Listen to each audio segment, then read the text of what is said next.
Thanksgiving prayer. In the name of the Father, and the Son, and the Holy Spirit. Amen. Our Father who art in heaven, hallowed be thy name. Thy kingdom come, thy will be done on earth as it is in heaven. Give us this day our daily bread.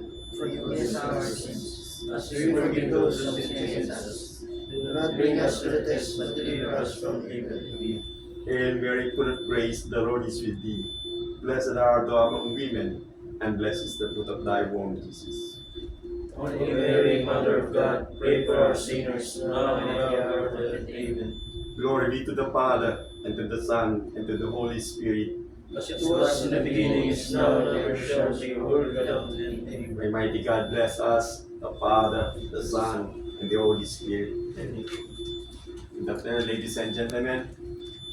Interview for duties and responsibilities on board the ship. Yeah.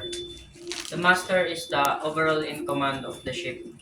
Its duties and responsibilities include ensuring the safety of people on board the ship, cargo, as well as the environment, and delegating tasks to its subordinate officers. Okay, Chief Officer. Chief Officer.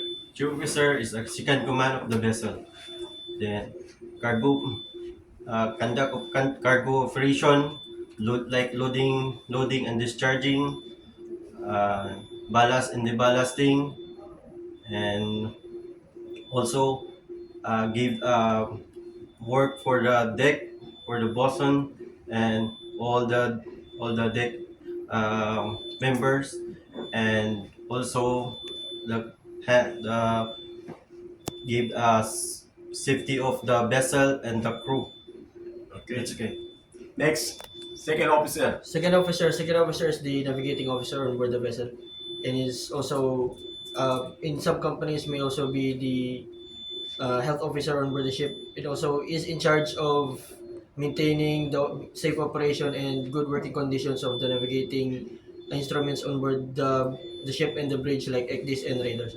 Okay, Third Officer. Third officer, performing navigational watch duties at sea. Help master preparing for port documents when the vessel arrive. And then in charge of maintaining life-saving appliances and firefighting equipments.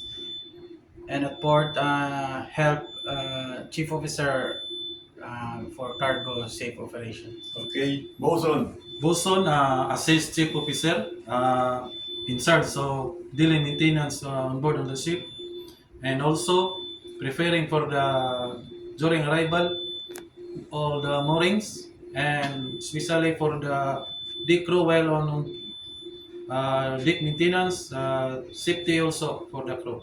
Okay, Able Seaman. Able seaman on bridge, helmsman, and duty aside from duty on bridge, on deck, maintenance on deck, assist by bosun, supervised by chief officer, and docking maneuver, also mooring operations and ship's gangway and port. Thank you. Okay, Boys. Ordinary seaman is assisting bosun and deck maintenance, and also in port he is a gangway watch. Okay, Deck Cadet. The cadet works under the supervision of his or her officers. His job and responsibilities revolves around cargo operations, assisting deck maintenance, anchor watch, and navigational watch. Okay, very good. Please subscribe my YouTube channel, Camp ED People TV.